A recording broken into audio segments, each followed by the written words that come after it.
తరఫున గెలిచిన వాళ్ళంతా ఇవాళ రోడ్డెక్కారు. గత 5 సంవత్సరాలుగా స్థానిక సంస్థలను నిర్వీర్యం చేశావు. కేంద్రం ఇచ్చే నిధులన్నీ కూడా పక్కదారి పట్టించావు. 14 ఫైనాన్స్ 15th ఫైనాన్స్ నుంచి వచ్చిన నిధులన్నీ కూడా పక్కదారి పట్టించేశావు. కరెంటు బిల్లుల పేరుతో వాళ్ళ దగ్గర గోల్డ్ ఒడగొట్టి డబ్బు తీసుకున్నావు. స్థానిక సంస్థల పన్నుల ద్వారా వసూలు చేసుకున్న డబ్బు కానీ మైనింగ్ సెస్ కానీ అన్ని రాష్ట్ర ప్రభుత్వం కబ్జా చేసేసింది. ఫలితంగా కనీసం ముగ్గు వేయలేని పరిస్థితి, జీతాలు ఇవ్వలేని పరిస్థితుల్లో పంచాయతీలు ఉన్నాయి. వాళ్ళు ఎన్నో రోజులుగా ప్రభుత్వాన్ని విజ్ఞప్తి చేస్తున్నారు, మా నిధులు మాకు ఇవ్వండి. కేంద్రం ఒక చట్టం చేసింది. చట్టం ప్రకారం తప్పనిసరిగా కేంద్రం ఇచ్చే నిధులు ఆ పంచాయతీలకు వెళ్లాలి. కానీ ఈ ప్రభుత్వం మొండికేసి కేంద్ర చట్టాలను కూడా ధిక్కరించి మొత్తం నిధులు వేల కోట్ల రూపాయలు రాష్ట్ర ఖజానాకి జమ చేసుకుంది. అమృత్ పథకంలో డబ్బులు, లేక జల మిషన్లో డబ్బులు అన్నీ కూడా ఏమైపోయినా తెలియని పరిస్థితి. రాష్ట్ర ప్రభుత్వం ఇవ్వాల్సిన మ్యాచింగ్ గ్రాంట్లు కూడా వీటికి కూడా ఇవ్వాల. ఇవాళ సర్పంచ్ ఆందోళన చేస్తూ ముందుకు వచ్చారు. మా సమస్యలు మాకు గౌరవం లేదు, వాలంటరీ వ్యవస్థను పెట్టి మమ్మల్ని నిర్వీర్యం చేశారు, మా అధికారాలు కత్తెర వేశారు, చెక్ పవర్ లేకుండా చేశారు అని భయపడతా ఉంటే వాళ్ళని వాళ్ళు అరెస్ట్ చేసి పోలీస్ స్టేషన్లకు తరలించడం అమానుషం, అకృత్యం. చేతగాని ముఖ్యమంత్రి స్థానిక సంస్థల్ని రాజ్యాంగం ప్రకారం బలోపేతం చేయాల్సి వస్తే వాటిని నిర్వీర్యం చేసి తన పార్టీ ప్రచార ఆర్భాటాల కోసం వాలంటరీ వ్యవస్థను పెట్టి వాళ్ళ ద్వారా నీ పార్టీ ప్రచారం చేయిస్తా ఉన్నావు. ఇవాళ ఎవరైతే సేవా లక్ష్యంలో ఉండాల్సిన వాలంటీర్లు నీ పార్టీ అనుబంధ విభాగంగా మార్చి వాళ్ళ ద్వారా ఇవాళ పార్టీ ప్రచారాలు చేయిస్తా ఉన్నావు. నీ మీటింగులకు జనం రాకపోతే వాలంటీర్లు పెట్టి లబ్ధిదారుని బెదిరించి బొకాయించి వాళ్ళని తరలించుకొచ్చే పరిస్థితుల్లో ఉన్నావంటే ఎంత సిగ్గుచేటు ఆలోచించాలి.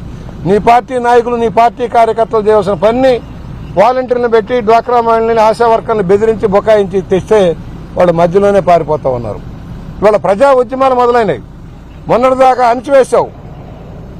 ఒక రాజ్యాంగ వ్యతిరేకంగా, చట్ట వ్యతిరేకంగా నువ్వు నిర్ణయాలు తీసుకున్నావు. సుప్రీంకోర్టు చెప్పినా, హైకోర్టు చెప్పినా కనీసం పట్టించుకున్న పాపాన పోలా. ఇవాళ వాళ్ళందరినీ అరెస్ట్ చేసి జైలుకు పంపించాలని చూస్తున్నావు. ఎన్నో కేసులు పెట్టారు. సుదీర్ఘంగా పోరాటం చేస్తున్నారు. రాష్ట్ర పంచాయతీ ఛాంబర్ కానీ, మున్సిపల్ ఛాంబర్ కానీ అన్ని కూడా ఉద్యమాలు చేస్తున్నాయి. నిర్వీర్యం. అసలు స్థానిక సంస్థలో రోడ్లు లేవు, కాలువలు లేవు, కేంద్ర ప్రభుత్వ పథకాలు అమలు కావడం లేదు. ఇలాంటి దౌర్భాగ్య పరిస్థితిలో మేము ప్రశ్నిస్తామంటే మా గొంతు నొక్కుతా ఉన్నారు. మాట్లాడనివ్వరు, మైకులు ఎవరు. ఇవాళ ఏ సమస్య మీద అసెంబ్లీ చర్చించింది? దాదాపుగా 4 సంవత్సరాల 10 నెలల పాటు అధికారంలో ఉన్న ఈ పార్టీ ఏం చేసింది? అసెంబ్లీలో ఎన్ని రోజులు సమావేశమైంది?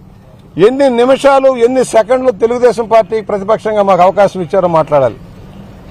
రాజ్యాంగం ప్రకారం ప్రతిపక్షాలు ఉంటాయి, ప్రతిపక్షాల హక్కులు ఉంటాయి. స్పీకర్ గారు, ముఖ్యమంత్రి గారు ఆదేశానుసారం నడుస్తాడు. విన్నెముక లేని స్పీకర్ గారు ఆయన చెప్పినట్టే ముఖ్యమంత్రి గారు మైకులు ఇవ్వద్దు, మాట్లాడనివ్వద్దు, ఏ టీవీలో చూపించొద్దు, ఏ పత్రికలో రానియొద్దు. అసెంబ్లీ ప్రాంగణంలో ఇన్ని వేల మంది పోలీసులు ఎప్పుడైనా చూశారా మీరు ఎవరైనా? ముఖ్యమంత్రి గారి తాడేపల్లి ప్యాలెస్ నుంచి ఇక్కడికి కనీసం 4,000 మంది పోలీసులు పెట్టుకున్నాడు. ఇంత పిరికి సన్యాసి ముఖ్యమంత్రి, ఇంత భయపడే ముఖ్యమంత్రి ప్రజలకు అంత బ్రహ్మాండమైన సేవలు చేస్తే ఎందుకు ఇంతమంది పోలీసులు నీకు? ఎందుకు? నువ్వు కనీసం 10 మందిని నీ మీటింగులకి మొత్తం కూడా అధికార గణాన్ని బెదిరించి బొకాయించి పబ్బం గడుపుకుంటున్నావు. నీ మీటింగ్లో జనం నిలబడటంలా, డబ్బులు ఇచ్చినా, భోజనాలు పెట్టినా, బిర్యానీలు ఇచ్చినా, బ్రాందీ సీసాలు ఇచ్చినా ఎవడ నీ మీటింగ్లో నిలబడటంలా. ఒక మీటింగ్కి 5 జిల్లాల జనాన్ని తరలిస్తే పట్టుమని 20,000 మంది లేరు ఇక్కడ. అంటే నీ మీద ఎంత వ్యతిరేకత ఉందో రాష్ట్రంలో గమనించుకోమని కోరుతాను. నీ అనుబంధ సంస్థలన్నీ వ్యతిరేకిస్తా ఉన్నాయి. నువ్వు ఏదైతే సామాజిక న్యాయం పేరుతో కార్పొరేషన్ ఏర్పాటు చేసావో వాళ్ళంతా నిన్ను వ్యతిరేకిస్తా ఉన్నారు. కనీస విధులు లేక, నిధులు లేక తలడిల్లిపోతా ఉన్నారు. రాజకీయ పబ్బం కోసం కమిటీలు వేసావు, చైర్మన్లు చేశావు, బల్లా లేదు, కుర్చీ లేదు. ఏం సాధించావని నీకు మద్దతు ఇవ్వాలి?